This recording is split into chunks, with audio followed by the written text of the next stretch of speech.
Welcome, collectors of all ages. This is Mike with Jayhawker Vintage Cards, and today was a great day for me in the hobby. It started off with my participating in my first collaboration video. Now, I'm not going to give anything about that away. The only thing I'll say about it is that I had a blast, had a really good time, and I'm looking forward to see how much I embarrassed myself, because I was pretty excited and I talked a little bit, probably a little bit too much, but that's just me and my enthusiasm for the hobby.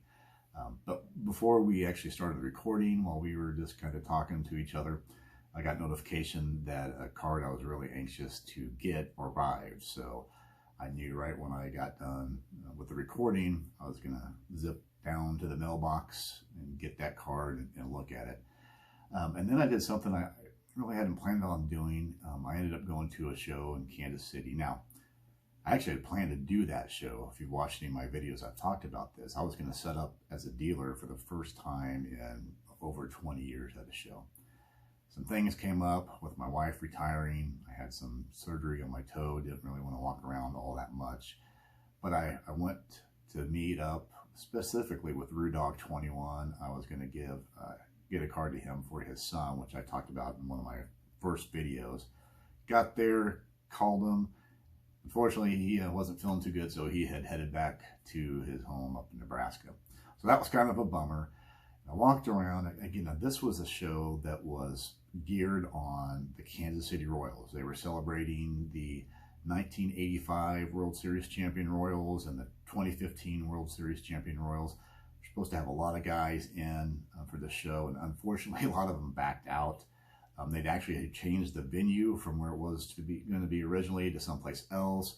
The fees to the show were pretty high, and the people who put on the show normally put on a great show, so I'm not going to say anything about them. It just, it's a lot of stuff going on this weekend. A lot of graduations are going on around here. So when I showed up, which wasn't until late in the afternoon, maybe the vibe was different earlier, but there wasn't a lot of people. And I swear, for a show that's supposed to be centered on, sports cards and the Kansas City Royals, it seems like at least 50% of the tables were Pokemon. I mean, I blink and I see Pokemon. That's how many Pokemon tables were there. So not a lot of vintage, which is what I go there for. But I did meet up with a friend of Billy Ball Games, Justin, who was set up as a dealer there, and spent a lot of time talking to him. That was one of the big highlights. They have a show coming up on June 21st in Boonville, Missouri, right off of I-70. So if you're in that area, if you're a collector from Missouri and Iowa, Illinois, Kansas, Arkansas, definitely show up. There's going to be quite a few of us YouTubers there. Some of us will be set up selling cards. I won't be, but I'm going to be hanging out with my new hobby friends there. And come on by and talk cards. That's a great way to spend a Saturday. But I did walk around and I tried to find some stuff, and I did find a few little cards that I bought just because I wanted to buy something, and I'm really trying to save my budget for Strongsville, like you know. And if you watched one of my earlier videos, maybe one of my most recent videos, I talked about a project that I'm working on, which is the 1970s Kellogg 3D sets, both the football and the baseball. And what I'm trying to do is just collect the Hall of Famers from those sets, because I just wanted a little inexpensive hobby gold to keep me satisfied, and for something to build on until Strongsville of next year, which is my main hobby goal coming up for next year.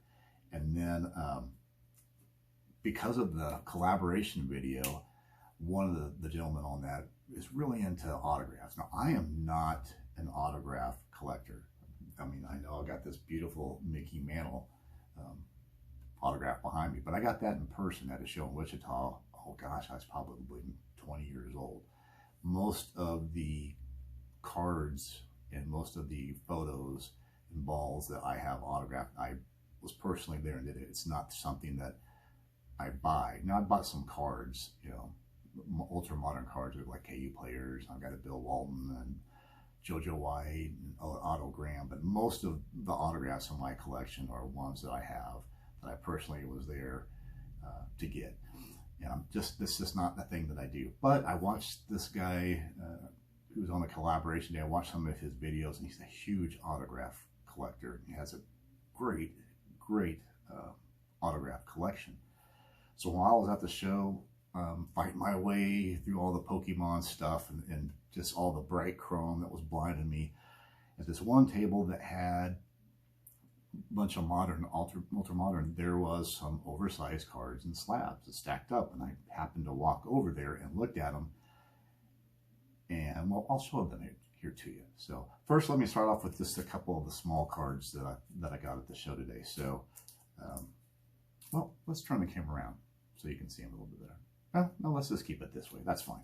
So the first card I got was a Bill Freehan, 64 tops. This is a beautiful card. I strongly believe that Bill Freehan should be in the Baseball Hall of Fame. I think he will be. Great catcher, one of the best catchers of the 1960s. I think eventually he's going to be elected to the Hall of Fame. Another guy who has long deserved to be in the Hall of Fame, although some people will disagree, is Ken Boyer. And this is a beautiful 65 tops Ken Boyer. Third base has traditionally been underrepresented in the Hall of Fame. I love the backs on these cards too, the blue back. But Ken Boyer definitely deserves a place in the Hall of Fame. He would not be one of the worst guys in there if he gets elected. So another great third baseman who is in the Hall of Fame is I picked up for a really cheap price, 76 George Brett. Now I probably have 5 or 6 of these, but this is the best centered one in my collection. So I wish I would have got this during the SGC special, because I would have sent this off for grading. But this is, you know, for some reason these are hard to find centered, at least for me. Most of the ones I have are off center quite a bit, but this one is pretty darn good. So those are just kind of the random cards that didn't hardly cost anything that I got. The Brett was a little pricier than the first two, but I got it for a really good deal. But I did pick up quite a few football cards. Now, one thing that when you go to a show, you can kind of get a vibe on some of the dealers, whether they're having a good day or a bad day. And I went one of the few vintage dealers, you could tell he just wasn't having that great of a day. And I was specifically looking for 1970 Kellogg's, and I found a few other tables that had a couple of them. They were cracked, they were really badly warped, and I'm not looking to get cards to grade for these. I haven't decided if I'm going to do that yet. More than likely, I'm just going to keep them raw. But yeah, I don't know. But I am looking for cards that have a couple things. I want them to be well centered, and I want them to not have cracks. Now, we know with these Kellogg's cards, they can crack at any time. So just because I'm getting them nice shape, no cracks, doesn't mean that tomorrow when I wake up, they're going to have cracks. That's just the way these cards work. But I did pick up some. Again, I was searching for just the Hall of Famers. And so, of course, the very first one I get, I thought it was a guy in the Hall of Fame, but he's not, and that's Tommy Novus. And he is not in the Hall of Fame. He's a borderline Hall of Famer, so eventually he could make it, but for as cheap as I got these, I couldn't turn it down. I mean, I basically got these for dollars. Just not very much at all. This particular dealer, I noticed, had some 71 Kellogg's in his display case. I mean, his display case was full of stuff. And I just happened to ask him. Well, first we talked for a while. I had built up a good rapport, and I just asked him, "Hey, do you happen to have any 70s Kellogg's?" And I explained why, that I'm trying to save up for Strongsville, but I do have a hobby project, and explained that, hey, I was trying to get 70s Hall of Famers in the Kellogg's set. And he goes, "I might." So he went to look in his boxes, and he was digging through there, and he found a little stack. And so, again, these are the ones that he found, and I picked out the ones in good shape of Hall of Famers. Next one that I got is Bob Lilly. Again, you can see the center on these cards are pretty good. No cracks at all in any of these.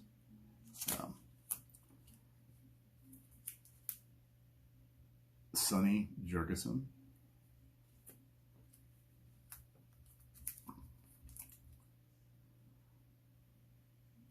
El Grande Dick Butkus.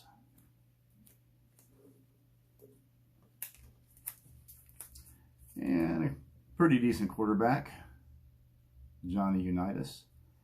He didn't have that many baseball cards, but I was able to pick up a few. So one that I got is Willie McCovey. Next one is Ron Santo. And then I finished up with a beautiful Tom Seaver. So those were the Kellogg cards that I picked up. I put a little bit of a dent into my project. But, you know, for the price I got for these, he basically knew I wanted them for this hobby goal of mine, and so I threw out a ridiculously low price, which I do sometimes, and he's like, you know, I didn't even have these out for 2 days, and you obviously want these cards. They're going to go to a good home. I know you're not trying to resell them, so he basically let me buy them for the price I threw. So appreciate that. I wish I knew his name. I wish I would have got that, but I did not. But anyway, I walked to another table, and it was modern and ultra modern, and they had a couple little vintage cards of no real significance there. But I noticed this kind of out of the ordinary compared to everything else, this stack of slabs. And I noticed that they were, when I looked at them, well, I didn't know what they were except for the top one. I noticed it was an autograph. I don't collect autographs, but the price he had on it was cheap. So I picked them all up, and I looked at all of them like, ah, okay. So I said, hey, would you take this amount? And shockingly, he said, yeah. He didn't even try to negotiate. And so I got it significantly less than the price he had on these. So first one, these are all Hall of Famers. So this is a in fact, I haven't even looked at what it is. 1985 Perez Steel Hall of Fame, Rick Farrell. Good catcher, great catcher. In my opinion, he's one of those who's really not deserving to be in the Hall of Fame. But once you're in, they don't throw you out. And so I don't like to degrade anybody, because there's nobody in the Hall of Fame. I don't care if it's Harold Baines, Freddie Lindstrom, you know, George Kelly. If you're in the Hall of Fame, you were a great player, or at least a very good player.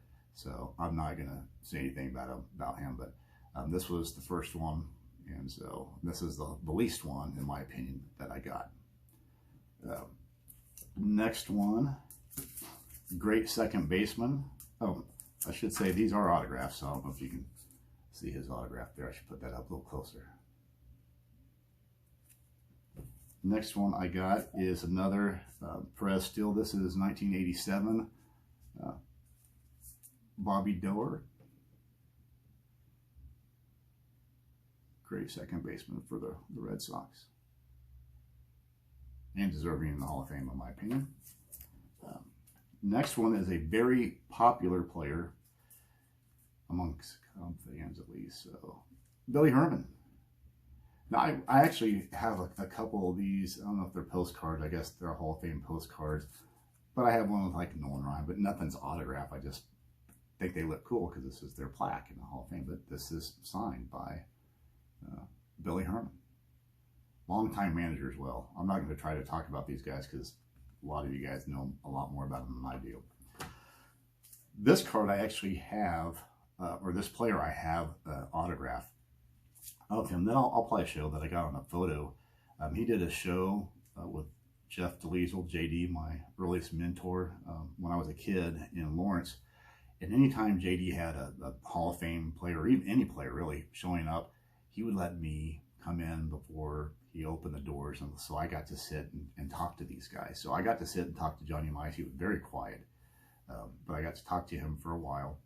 Well, I told you who it was. It's Johnny Mize. So to me, Johnny Mize, and I'm glad I got this because I'm going to do a video shortly. This is, you know, I kind of planned out some videos I want to do, and I'm glad I got this because in the video, he's going to be one of the players I feature. So I'm not going to talk too much about him. But it is sad to think that most people know Johnny Mize when he joined the Yankees towards the end of his career, at the end of his career, when he was really a great part-time player, pinch hitter. They forget how awesome he was with the Cardinals and with the Giants. And, you know, you hear about Joe DiMaggio losing some years in the war and Ted Williams. Well, here's another guy who lost some years to the war. And he's just a hell of a player. But I'm not going to talk too much about him because I will at a later video. So, the card I got in the mail, well, the hat's tied to it. So, I don't have a lot of pre-war, but I have, you know, bought some pre-war, especially the last year and a half. And, you know, stuff gets expensive in the pre-war, so I have to kind of pick and choose. Well, I love the Polar BeaR backs. Love them. I love that blue. And I don't know if, you know, the casual baseball hobbyist may not know about Polar BeaR, but, you know, the other tobacco cards were put like in the packages and stuff, but the Polar BeaR ones, as I understand it, they were actually put in with tobacco. So most of the time when I've seen these cards, they actually have tobacco stains on them, and this one's no exception. But I picked this because here's a Hall of Fame guy, and he's a pitcher who, in my opinion, is really underrated. He really is a marginal Hall of Famer if you go just based off of his WAR. But a big reason for that is he played for some really awful teams for the middle part of his career. And the player is Vic Willis. And so here's the card. But one of the reasons I really love this card, it's got great centering. It has some tobacco stains, which to me enhances this because that's what this was supposed to have on it, because it was put right in there directly with the tobacco. But check out this back. Pop. I mean, that just pops. Is that not a beautiful back? I mean, I love it. Very rarely do I get a card because of how good the back looks. In fact, I don't. But I like this back just as much as the front. A lot of these will have a really bad stains, and this one has a little bit of staining on it. But they're faded, there's lots of snow, there's lots of paper loss. This is about as good of a back that you're going to see for a card that gets a 1.5 grade. And it's got a 1.5 grade, has a little bit of creasing in it, but it does have some of that tobacco. But it's supposed to. These are supposed to. It's not a flaw, Mr. Mangini. It's not a flaw that I'm pointing out that makes me ashamed of the card. I wanted to have this. If it was clean as a whistle, that's not what a Polar BeaR card's supposed to be. It's supposed to have stains in it, right? It's supposed to have some flaws. Oh, look at that back. Is that something? Is that, I mean, that is beautiful. Go online and try to find another 1.5 or a 2 or even a 3 that has a back beautiful. I